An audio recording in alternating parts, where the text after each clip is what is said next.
for the serious gamer. Hey, it's GUNNS4HIRE from NextGenTactics. This is our Search and Destroy hardcore video series, and this is Favela Defense. Keep in mind, this is not one continuous game. It is only meant to show you one or two possible strategies or pathways you can take of thousands available. I have three class setups that I use. If you've seen any of my other videos, lots of one-man army whoring. This is the Mini Uzi with silencer, obviously one-man army, Claymore, smoke grenades, cold-blooded, and Ninja Pro. A similar class setup to the Claymore one-man army is my C4 one-man army. Just allows me to put some C4 explosives, and then I usually switch out of this one. And then my last class, which is the Assault Yo Ass. This one is the ACR with holographic sights, the M1014 with grip, claymores, smoke grenades, scavenger pro, cold-blooded, and ninja pro. Alright, so these three clips here are primarily going to show a B-side defense, although I do set up, in this first one here, I'm just giving you an example of what I would normally do if I'm going to A. So this one here, I'm going to show a quick A defense, and you can see I'm setting up the Claymore in the bottom in case anyone rushes in. Claymore up the top, because people, if they get on the roof, they tend to jump off there. So if you put that Claymore like that facing out, whenever they jump, it always nails them. Now you notice that I threw the smoke there, and I threw C4 on it. So now, with C4 and Claymores out the wazoo on A, I can sort of make my way back to B side here, but I mean, I've got a care package. This is typically where I'm going to throw it. If you have one, this is where I'm going to go and hug that side. Again, I'm sort of protected on the other end, just in case someone tries to come through that way because of the Claymores out the wazoo.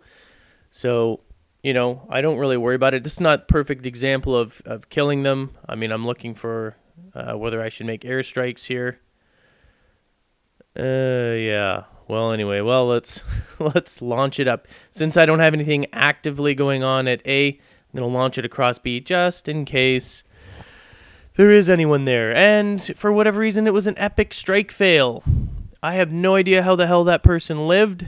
They did, nonetheless. But this is why I set up all those Claymores at A and the C4. And then I can actually be close to B. So when someone actually does plant, whether I have anything there or not, it's usually pretty fast and simple to get there and nail them before they're able to run somewhere, and then you have no idea where they are.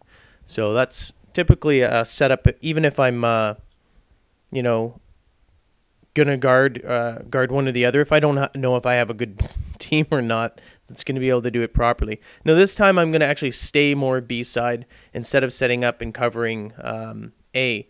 Same sort of thing. I'm gonna put some C4. That was not meant to go there. That slipped right in between. Usually not very effective. It kind of controls the blast. Really sucks ass when that happens, but I don't have time to rethrow another one because, as you know, you got to set up fast. This Claymore here is set up right there to catch anyone. That was very lucky. If he set off my Claymore, I would have eaten it. That Claymore up there is set off to, in case anyone's coming from the top and jumping through, or coming from the bottom and trying to come up the stairs to get an advantage, and that's why I do that. So we're going to do a similar setup. Again, I'm going to go over, place a C4, and this one is, while it's a little more obvious and they're likely going to shoot it, if they do shoot it, you're going to get a sort of a hit marker, and you're going to know to haul your ass back there because someone's right close there. And because I sort of hover around this area, it's not hard for me to nab them before they, you know, are able to run into some good cover. Now, the Claymore I'm placing right here is for anyone trying to run by in this area. Remember, this is sort of a B, staying near B defense. Even though the first one I went to A, that's just covering it off, and then I stayed near B after. That way, if someone's near A, I set the C4 off. And again, here's the C4, not the C4, Claymore rather, sorry.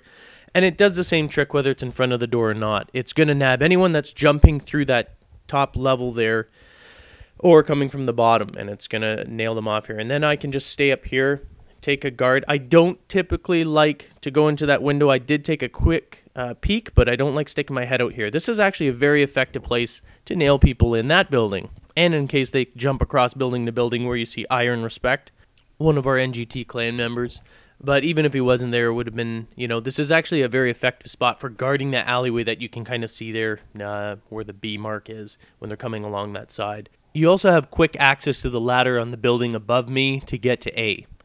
So anyway, thanks for watching. Hope you enjoyed it. For more strategies and tactics on Modern Warfare 2, stay tuned to Machinima Respawn or visit NextGenTactics.com.